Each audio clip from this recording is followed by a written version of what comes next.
So I can't sleep, and I'm supposed to do Fridayitis, and I want to do Fridayitis. I like sharing what I'm thinking, I can't even talk anymore.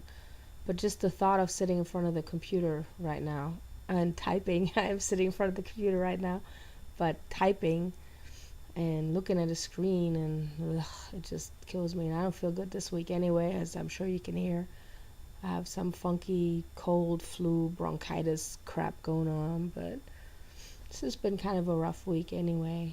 Um, Obviously not as rough for me as it has for some other family members, but we've had two funerals so close together, and it just makes one think when you have family members pass away and you haven't had an opportunity to really reconnect with them on a really substantial, you know, level.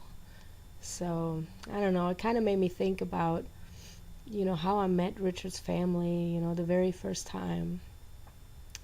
I mean, I remember meeting almost all of them literally the day after I came to the States. They threw this big party for us. It was a picnic, family picnic.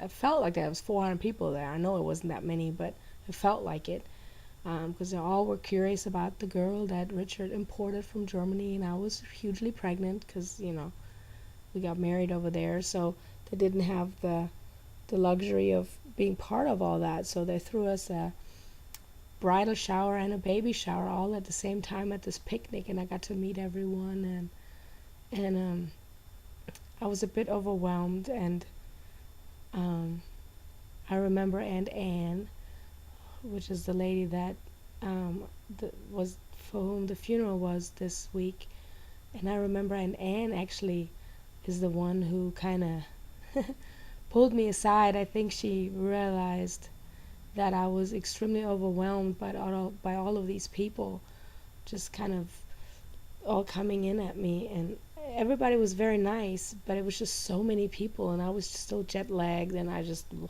culture shock and all that. So anyway, she pulled me aside, and she was very sweet and very warm, and even though she grilled me and asked me all the same questions everybody else did, she did it in such a sweet way. She pulled me kind of aside from the hustle and bustle, put me into a lawn chair next to her, and it felt like we were just chatting rather than being grilled. So it was nice. And I remember meeting cousin Nathan for the first time. He was a little boy. He was 6 years old, and his mom and Annabelle. I don't know why I call her aunt. She's actually a cousin, and she's not that much older than me. But anyway, Annabelle had told me, that's his mom, had told him that I was from Germany and that I spoke German. So he was hugely impressed with that. So we all had lunch together. Excuse me. Told you all I was sick. So anyway, so we sat around the table and we all were eating. And Nathan looked at me with really big eyes and he says, "How many German words do you speak?" And I thought, gee, how am I going to explain that to a little 6-year-old? And I said, "Well, Nathan, how many English words do you speak?" And he said, "Almost all of them." And I said, "Well, Nathan, that's how many German words I know." And he was like, "Whoa." Yeah, actually,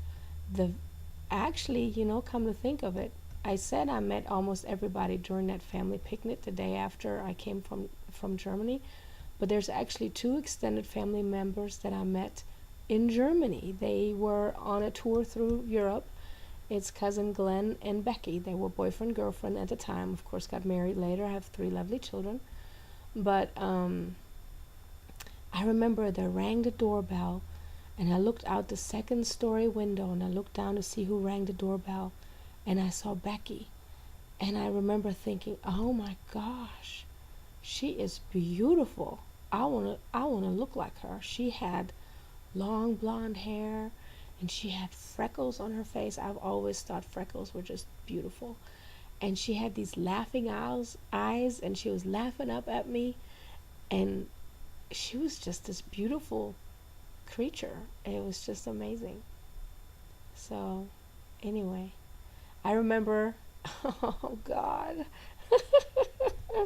I remember one of the Thanksgivings at Aunt Dawn's. Aunt Dawn was sort of the matriarch, and most family events that I can remember happened either at her house or around her house. Well, this was a Thanksgiving that the whole family came together, and we were all there, and I was outside with the ladies. The meal had been over. All the males were in the house watching football. Shocker. And Dawn and I believe Aunt Jean.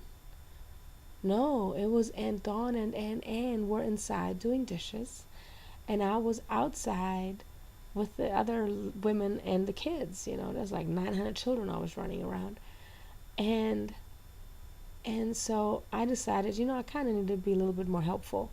We're all sitting out here, and the two ladies in there doing dishes for all of us. So I decided to go in, and as I walked into the door, I had this itch on close to my underarm, and I kept going, just kind of flicking at it.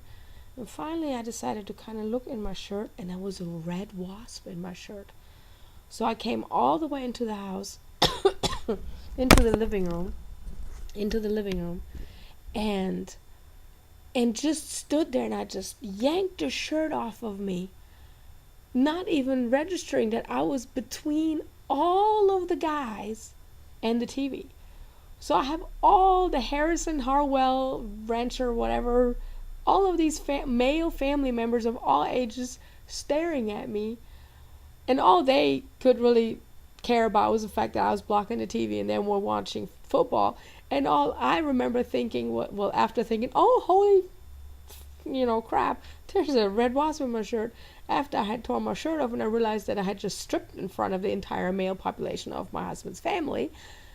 The only other thing that I was thinking was, oh my holy God, the one time I decide not to wear one of my cute bras, but instead go with a very plain cotton white bra, that's going to be the day that I show everybody my stuff. So yeah, I was mortified. They thought it was funny, and Anne laughed her butt off. And Anne was amazing. She had this amazing sense of humor. She was great. She just took all the stress out of everything, So it was like, so what? Oh, well, you embarrassed yourself. Oh, well, it was funny. And it was. So, anyways. So I guess what I've been spending my time on this week, other than being sick, is thinking about family and thinking about how we show our love for family. And I realize that I'm really falling short on that part. I think I love Richard's family. They're my family. I consider them my family. But our ties haven't been very close. The first 3 or 4 years we lived in Texas, of our marriage, when we lived in Texas, we were close because the whole family's, or almost the whole family's in Texas, so we were always able to participate in all the various events and, weddings and all this lovely stuff. But once we started kind of moving around with our careers and we're moving all over the daggum place, it's not that we lost touch so much, but it just became very, very loose. And now, Rich and I will celebrate our 25th wedding anniversary in April. And so there are these family members that I've known for 25 years, have loved for 25 years, have thought of a lot for 25 years, including my prayers every night. And I don't think they even know it. I don't think they know how I've appreciated things they've done for me in the past, or maybe not even done for me, but just observed them doing and have taken a little lesson away, or just, I don't know, Anyway, I'm being nostalgic and somewhat depressing, I think. So anyway, I guess what I'm trying to say is that I will try to be a better family member, a better aunt, a better cousin, niece, whatever family member, and maybe be a little bit more expressive and try to make more time for the people that I love, so that maybe they actually know that the love is there instead of me just feeling it all by my little lonesome. and maybe And maybe y'all will do the same. Because, we never know how much time we have. And Anne was, we didn't expect it. She was gone just from one minute to the next. No warning. So, love the ones, show the love that you feel. Take the opportunity while you have it. Alright, you guys. Have a great weekend.